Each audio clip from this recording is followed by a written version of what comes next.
Hi everybody, and welcome back to the channel. Thank you for joining me again for another episode of DeeDee Does History. Today I've got another live reaction, a video I haven't watched yet, but it is on a subject that I have a little bit of knowledge about, as I do like following up on anything World War II related. This is on the Battle of Arnhem, part of Operation Market Garden, and I guess to sum it up in one reference would be the tactical equivalent of that scene of Sideshow Bob stepping on a dozen rakes, one after the other. So hopefully we can get a little more information out of the video here. This is by the Armchair Historian. Wonderful, wonderful site, and they've just put out a couple of new videos. So as always, the information will be in the description below so that you can click on the original video or the original channel, like and support those creators because we love the work that they do. So without any further ado, let's get into this reaction.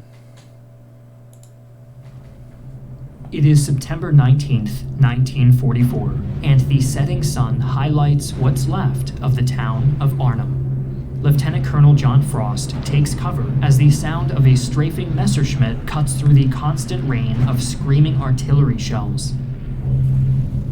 He and his men have defended the town for 3 days now, and there still hasn't been any sign of relief from Allied forces. By this point, they are beginning to run out of defensible positions and supplies. But the sound of petrol engines snaps Frost's eyes to the bridge's southern end, desperately scanning through the turmoil. As the clamor grows louder, he looks in vain for any sign of British tanks. When he sees none, his heart sinks. Realizing the sounds are coming from the opposite end of the bridge, a group of British airborne soldiers holler as German tanks round a corner, guns thundering. No one is coming to save Frost and his men. For the rest of the night, they will fight for survival alone.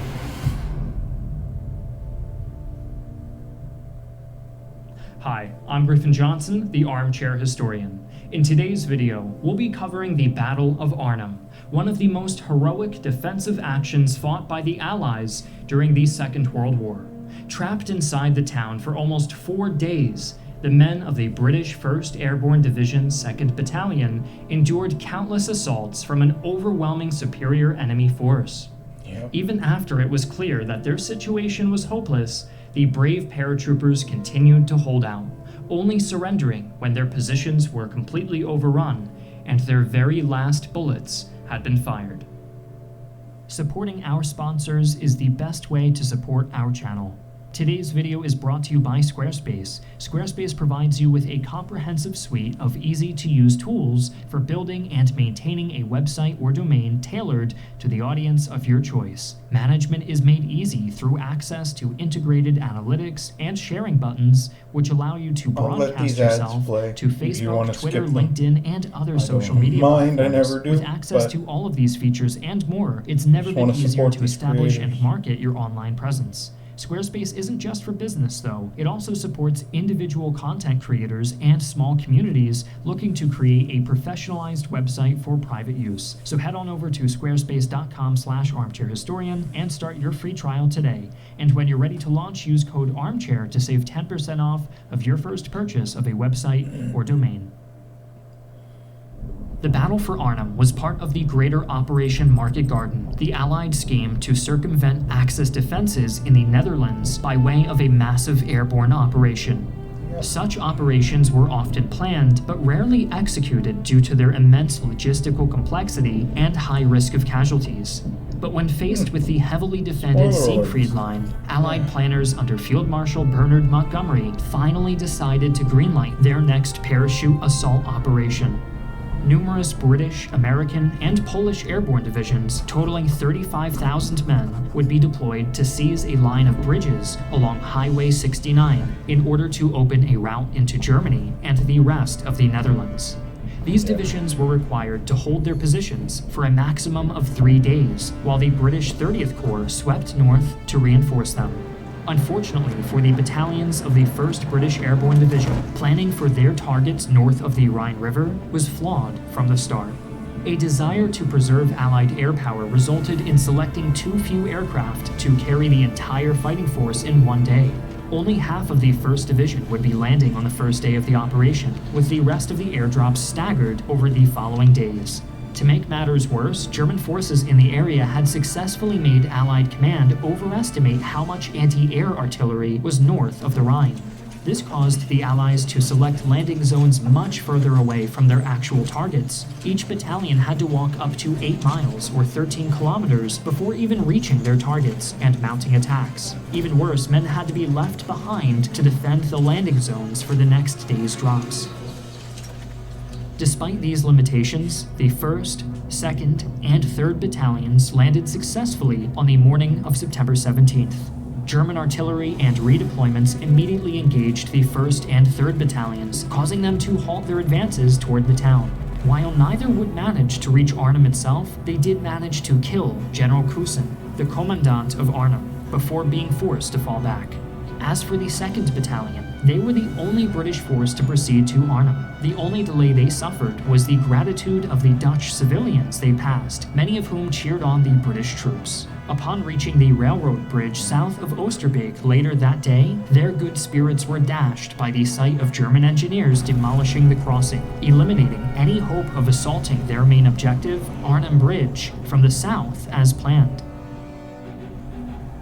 The 2nd Battalion's commander, Lieutenant Colonel John Frost, quickly adapted in order to continue the operation.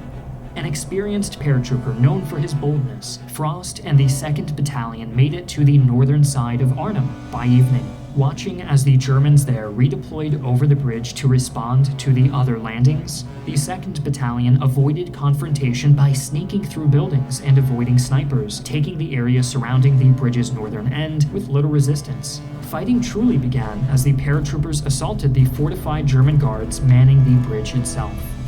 As part of their assault, British flamethrowers struck an ammo and fuel depot, lighting much of the bridge on fire in a massive inferno. Satisfied with having at least secured a foothold, Frost ordered the 2nd Battalion to dig in. After encountering a few more German patrols, Frost described his surroundings as the fighting finally stopped for the night. The fires on the bridge lit up the whole area like daylight, and the heat from them made the bridge impassable for that night at any rate. Anyone attempting to move to the other side now would be silhouetted against the flames in a way that would turn such a gamble into suicide. Alone and no longer wielding the element of surprise, the 2nd Battalion faced a much larger German force as the morning of the 18th broke.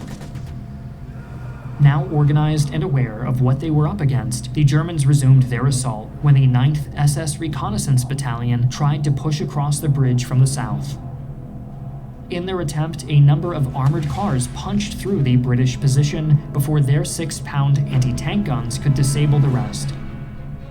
This bought time for the 9th SS Panzer Division to surround Arnhem, assaulting the north end of the bridge and taking up positions in overlooking homes and buildings. As the 2nd Battalion struggled to hold out, German mortars and artillery assisted the assault with constant shelling. Frost describes how close the defenders came to collapsing. Each hit seemed to pulverize the masonry, and the appalling crash of these missiles against our walls scared the daylights out of headquarters. Although they endured the onslaught, the 2nd Battalion ended the day in much worse shape than it had begun. With plenty of wounded and dwindling medical supplies, the beleaguered paratroopers continued to hold out for reinforcements that were still miles away. The Allied battalions outside of Arnhem continued attempting to press their way into the town as more airborne troops began to drop. Most that did so faced German opposition immediately and were forced to join the 11th, 1st, and 3rd Battalions in Oosterbeek for their own defense. German forces quickly besieged the town, trapping them inside and ensuring no relief reached Arnhem. On the 3rd day of fighting, the Germans decided to switch tactics. The arrival of German self-propelled artillery meant that most of the day was characterized by shelling and bombing rather than continuing to rush a fortified British battalion. By the afternoon, the Luftwaffe had begun strafing runs on houses occupied by Frost's forces, and the 9th Panzer Regiment had arrived at the northern end of town. Understanding the 2nd Battalion's dire situation better than he did, German commanders pressed the attack with a systematic approach.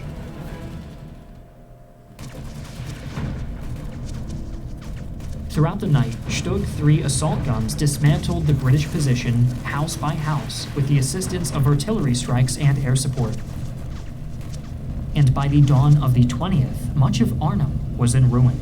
The British were nearly out of everything, from food and medical supplies to ammunition. Attempts to resupply the paratroopers had fallen into German hands, and communication was re-established only long enough to learn that all further Allied attempts to reach Arnhem were being abandoned.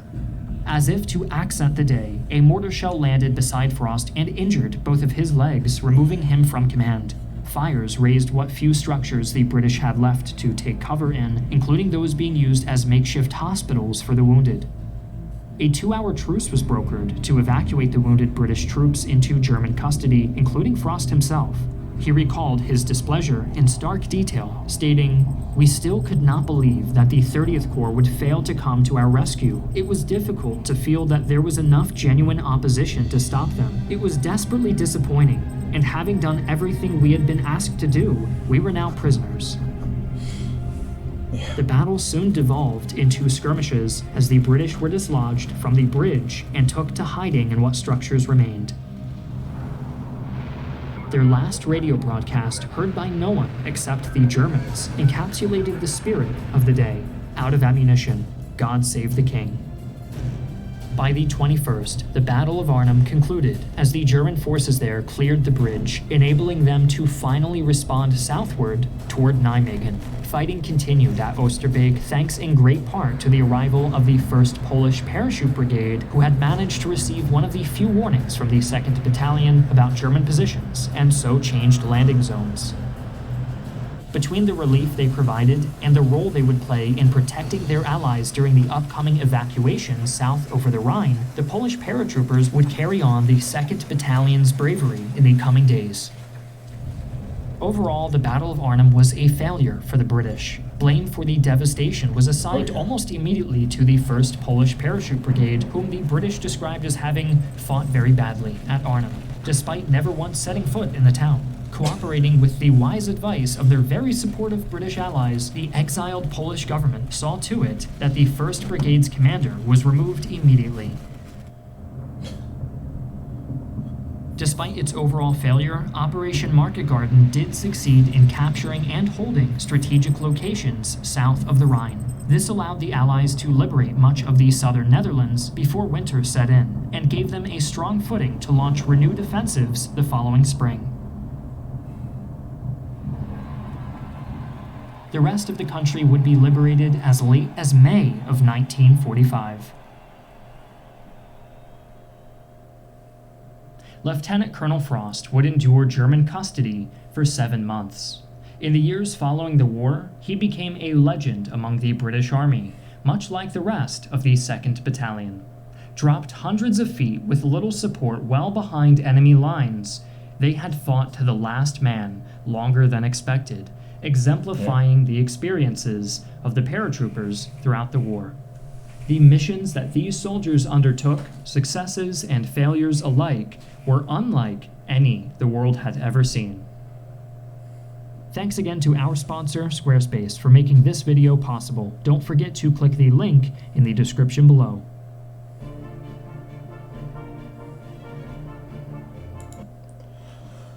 So you can see that was another excellent video. The entire Operation Market Garden and this Battle of Arnhem, the big part of it is just constant parade of misconceptions and errors, and they thought that they were going to be able to get these reinforcements, and they were never close. And I know it wasn't mentioned in this video, but at one point they were warned by Dutch resistance groups that the 3rd Panzer Division was there in the area. And when they landed, they found out that this advice they had disregarded was absolutely true. The 3rd Panzer Division, the entire division, was there in that area resupplying, repairing, and basically ready to go. So they dropped some paratroopers in against an entire tank regiment, essentially, and they were outgunned, outnumbered, and what they managed to achieve, if anything, was was pretty incredible, and down to the incredibly brave soldiers. So hopefully you got something out of that. I enjoyed doing this. Thank you for joining me again. Like, comment, let me know what you might like to see me react to next. And as always, the information is in the description below to support the creators. We love what they do and always want to support them, so if you could give them a like, that would be great. Also going to have the information down below on some things like my Discord server for chat, my Twitch for streaming, and social media. So thank you very much for joining me. I hope you stay safe and have a great day.